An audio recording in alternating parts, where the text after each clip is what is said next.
Hey everyone, welcome back to Fluent Vibe Podcast, the place where emotions, psychology, and self growth become honest late night conversations. I'm Ria, and tonight's episode is for every person whose heartbeat suddenly becomes faster during English conversations. Hey everyone, Ethan here. And honestly, if speaking English sometimes feels emotionally terrifying, you are definitely not alone. Because millions of people understand English internally, but panic the moment real conversations begin. The throat feels dry, the mind goes blank, simple words disappear suddenly.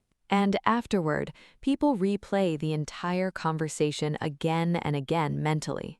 Thinking, why did I panic like that? And honestly, many people secretly blame themselves for this experience. They think they're unintelligent, weak, or simply bad at English. But tonight, we're going deeper psychologically, because panic during English conversations is not always about language skill. Sometimes it's emotional survival mode. So tonight, we'll talk honestly about the real psychological reason people panic while speaking English. No fake confidence advice, no robotic learning tips, just real emotions, real psychology, and real human struggles. So relax, deep, slow breath. Put your headphones on, take one slow breath with us, and let's begin together. First, let's understand something important psychologically. Your brain is designed to protect you from danger. Not just physical danger, social danger too. Humans naturally fear rejection, embarrassment, and judgment deeply. Humans emotionally are wired for connection. And social rejection once meant survival risks psychologically long ago. That's why embarrassment feels surprisingly painful emotionally. The brain reacts strongly to social humiliation. Now imagine speaking another language while already fearing mistakes internally. Suddenly, the brain senses possible embarrassment everywhere. What if I say something wrong? What if they laugh? What if I sound stupid? Those thoughts create emotional danger signals internally. And the nervous system reacts immediately. Fast heartbeat, tension, sweaty hands, shaky breathing. That physical reaction is not weakness, it's survival mode activating psychologically. Which explains why intelligent people suddenly freeze during simple conversations sometimes. Because panic interrupts natural thinking processes. The brain shifts from communication mode to self-protection mode. That's why vocabulary disappears suddenly under pressure. Sometimes people forget words they've known for years. And afterward, after the conversation ends, the words magically return. Because anxiety blocks memory retrieval temporarily. Another huge reason people panic is self-monitoring. Especially introverts and overthinkers. Many people constantly watch themselves while speaking. How do I sound? Did that pronunciation sound weird? Do they notice I'm nervous? Meanwhile, the conversation continues moving forward. That creates mental overload psychologically. The brain becomes trapped between communication and self-judgment. And natural speech flow disappears. Another hidden reason panic appears is perfectionism. Honestly, perfectionism secretly destroys confidence. Many learners believe they must speak perfectly before speaking confidently. Perfect grammar, perfect accent, perfect fluency. But real human conversations are messy naturally. People pause constantly, forget words, restart sentences. Even native speakers do this every day. But anxious minds treat mistakes like emotional disasters. Which creates even more fear internally. Another deeply important reason people panic is past embarrassment. The brain remembers emotional pain very strongly. Maybe someone laughed before. Maybe a teacher embarrassed you publicly. Maybe classmates mocked your pronunciation once. Even one painful experience can affect confidence for years psychologically. Because the nervous system remembers humiliation emotionally. And later, it tries protecting you from future embarrassment. That protection often becomes silence internally. Or panic. Another hidden reason is comparison. Social media makes fluent English look effortless constantly. But honestly, nobody shows awkward beginnings online. Every fluent speaker once struggled too. Probably very awkwardly, probably. But people only see polished confidence later. Another important truth is this: understanding English and speaking English are different brain skills. Listening is recognition. Speaking is production.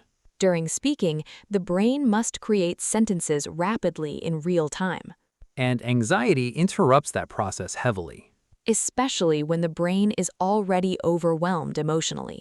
which explains why many learners feel frustrated by slow progress. Another hiding problem is translating mentally. Many learners first think in their native language, then translate into English internally. That slows conversation speed dramatically. And during fast interactions, panic increases quickly because the conversation moves faster than translation. Which creates pressure emotionally. Another hidden truth is that people often care far less about your mistakes than you think. Most people are busy worrying about themselves, honestly. But anxious minds imagine constant judgment internally. That's how anxiety works psychologically. It predicts danger even when danger barely exists. Another important truth is that confidence does not appear before speaking. Confidence grows after repeated speaking experiences instead. One awkward conversation still helps growth, One nervous sentence still trains the brain. because every speaking experience teaches the nervous system something important. This situation is survivable. And slowly, panic becomes smaller psychologically, Not instantly, not magically, but gradually. like the brain slowly learning safety again. Another healing thing is breathing slowly during conversations. Because fast, anxious breathing increases panic signals internally, Slow breathing calms the nervous system naturally. and calmer bodies create calmer thoughts. Another deeply important realization is this: fluency is emotional comfort, not perfection. You do not need perfect grammar to communicate meaningfully. Warmth matters, presence matters, confidence matters more than robotic perfection, honestly. Another thing introverts need to hear: you do not need to become louder to become fluent. Quiet confidence exists too. Calm voices can sound powerful emotionally too. And honestly, some calm voices feel more emotionally powerful because they sound genuine. And maybe that's something introverts forget too often. Their quietness is not weakness. Sometimes quiet people are simply processing more deeply internally. Another hidden struggle is replaying conversations afterward. Socially anxious people often analyze every sentence later mentally. Why did I say that? That sounded awkward. I should have spoken better. And honestly, that mental replay damages confidence emotionally over time. But healing begins when people stop treating every mistake like proof of failure. Mistakes are part of communication naturally. Even fluent speakers make them constantly. Probably every single day, honestly. Another beautiful thing about learning English is this: over time, the language slowly becomes emotionally familiar. At first, it feels uncomfortable and unnatural. Like wearing clothes that don't fit emotionally yet. But eventually, the brain adapts quietly. Words begin arriving faster, fear becomes softer, conversations feel lighter, and suddenly, one day, you realize you're speaking more naturally without forcing everything. That transformation feels beautiful, honestly. Because the language stops feeling like performance. It starts feeling like expression. And maybe that's what true fluency really means psychologically. Not perfect grammar, not fast speaking, not sounding robotic. But feeling emotionally free enough to express yourself honestly. So if you panic while speaking English sometimes, please remember this carefully tonight.